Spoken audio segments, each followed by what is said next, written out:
2.3 liters of ethyl acetate at a unit cost of 103.8 pesos. 0.1 liter of hexadecane, 0.1 liter of hydrogen peroxide, 18.9 liters of aminobutane with a unit cost of 461,160 pesos, 5 liters of hydroethane, 0.2 liters of benzyl chloride, 20 liters of ammonia, 10 liters of thionyl chloride, 0.2 liters of methanol, 30 liters of toluene, 21.5 liters of chloroform, 164.9 liters of hydrochloric acid, 162.2 liters of acetone, 69.4 liters of ethanol, and 1.205 liters of pyridine.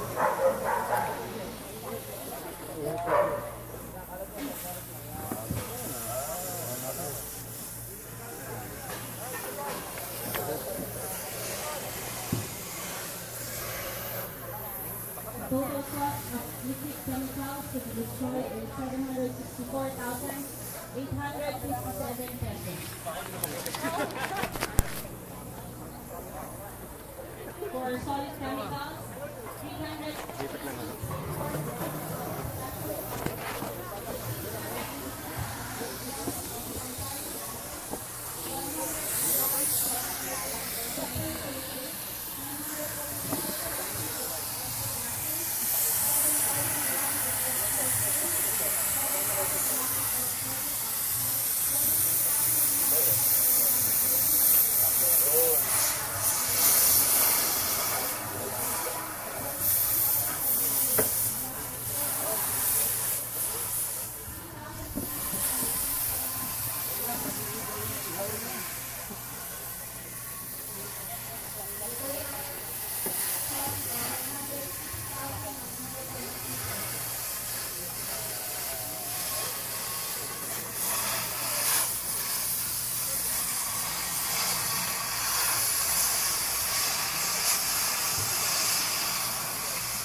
Pwede nih.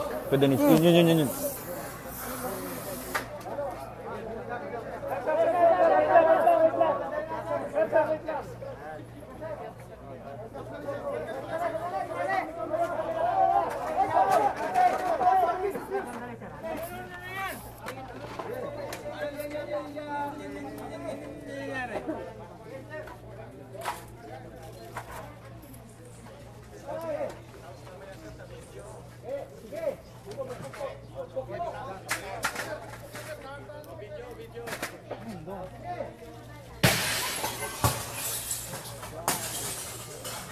Ano yan? Parang...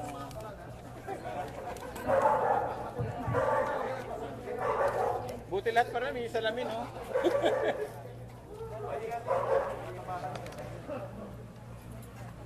Ganun pala yun? Boss. Nakaya, ang ganda ng pwesto mo, ha?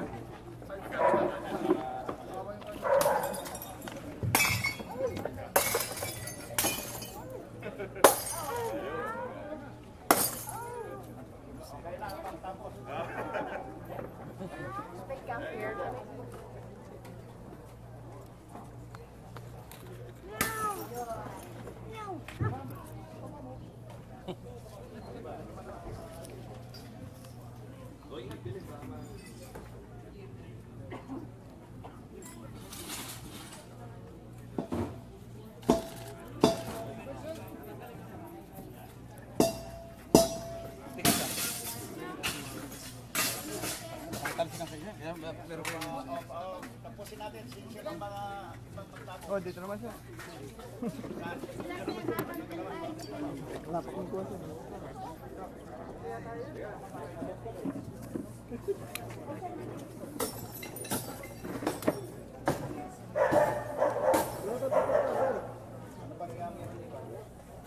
Boss,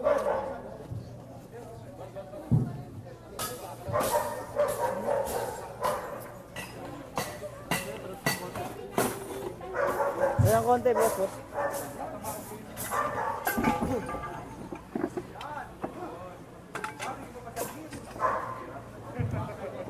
Oh, pressure cooker yan ah. Hydro generator. Ha? Ito generator na tawag yan. Parang pressure cooker na rin, ano? Oo.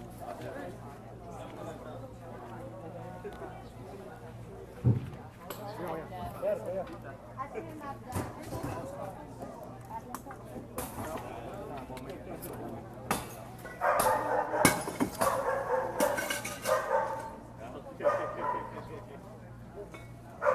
Yan naman tibay.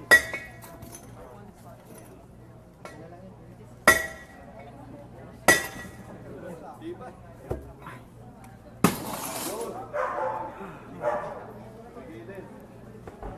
Tapayos pa oh. Dito naman para malapit.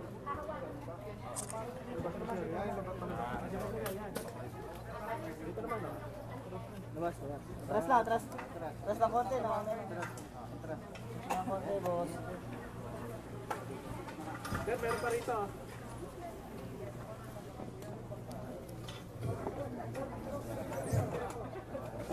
Sir, meron pa rito oh.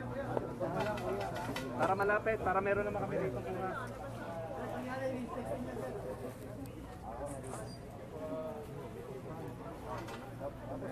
Sir, dito naman oh. Sir. Maso, maso. Maso. Ayan. Yan. Tras na konti, tras lang po. Tras. Ito, mas marami pala rito eh. Tamahan mo na.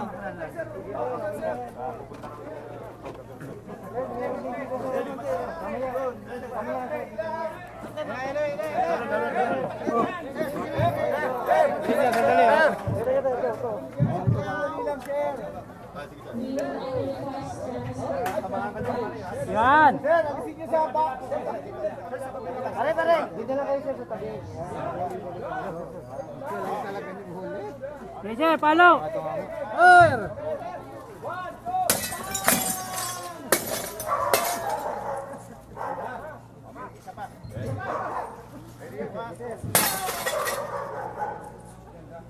Okay na. Ambush naman. Oh, ambush na, ambush. Sir, buo pa sir, buo pa. Tapos na kaya? Hindi ako forma eh. Sir.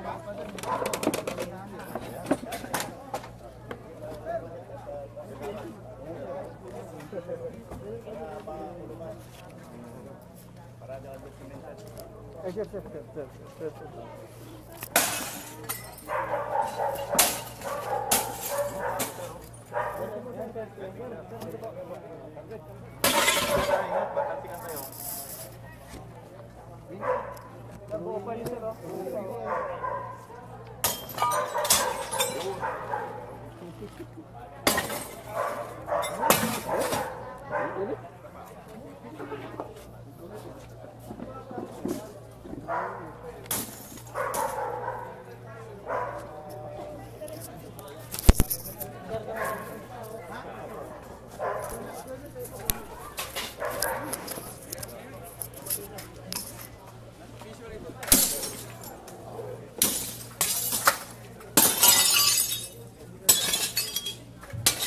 Ang sinisira nila ngayon mga kapatid ay bahagi ng nasa 3.1 million worth of chemicals at mga lab equipments na ginagamit sa pag-manufacture o paggawa ng mga shabu o mga illegal na droga.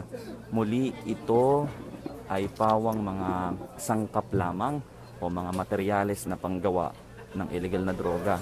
Dito ito ginagawa ngayon sa may Valenzuela City, sa Barangay Punturin, kung saan nandito yung pinaka lugar kung saan ginagawa itong pagsira nga ng mga equipments.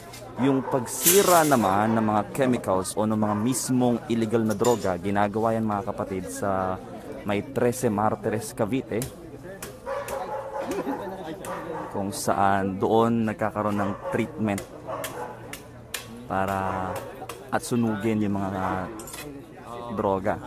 Pero this time, magkakaroon lamang ng gagawa lang sila ng treatment this time para naman sirain yung mga sangkap na ginagamit nga pang gawa ng mga illegal drugs. Once na nihalo, hindi mo na ulit magagamit yun. Hindi mo na ma-recover. Bakit pag ano, pag hindi pa Actually, chemically treated na siya. wala na. Ginagamit lang nila yung... Sige. Ginagamit lang nila yung... Pangalawang beses na itong ginagawa mga kapatid ng PIDEA dito sa may Valenzuela, particularly regarding sa mga equipments. So second time na ito for this year dito sa Valenzuela. Pero yung sa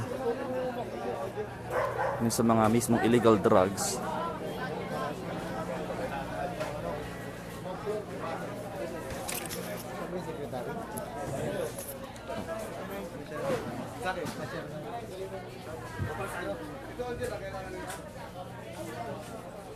nilipat naman dito sa mga chemicals. Ito mga chemicals mga kapatid, gagawa sila o merong ihahalong treatment para nga hindi na daw magamit pa itong mga sangkap na ito na panggawa ng mga illegal na droga gaya na lamang ng shabu.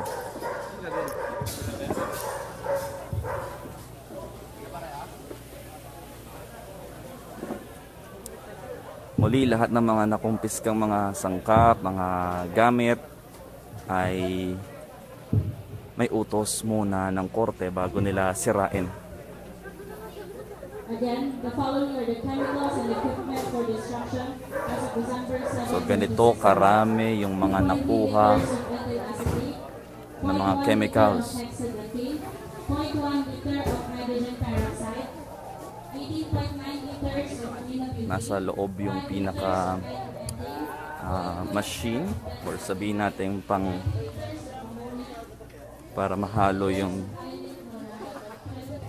mailagay nga yung sinasabing treatment at hindi na magamit itong mga sangkap na ito.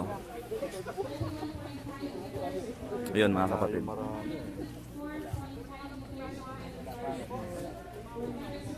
Yung nakikita ninyo yung kulay puti na parang may tubig sa loob. Yun yung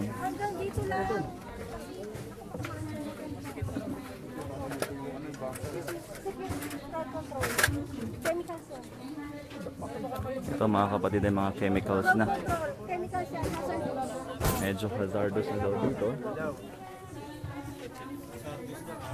Pero yung nakikita ninyo yung kulay puti na may tubig sa loob, dyan ihahalo yung treatment na gagawin ng PIDEA para nga masira o hindi na mapakinabangan at magamit itong mga sinasabing sangkap sa paggawa ng mga illegal na droga. Lalayo lang tayo mga kapatid ng konti dahil delikadong araw doon sa loob.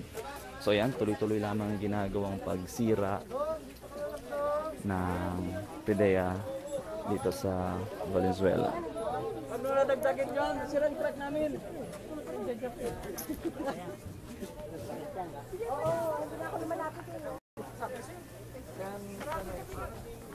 Lalayo lang tayo sandali mga kapatid dahil medyo delikado nga daw. At yun yung advice din ng PIDEA sa mga taga-media. Pero after this, ito yung pangalawang beses na nagsira ng mga equipments ang PIDEA dito sa may Valenzuela.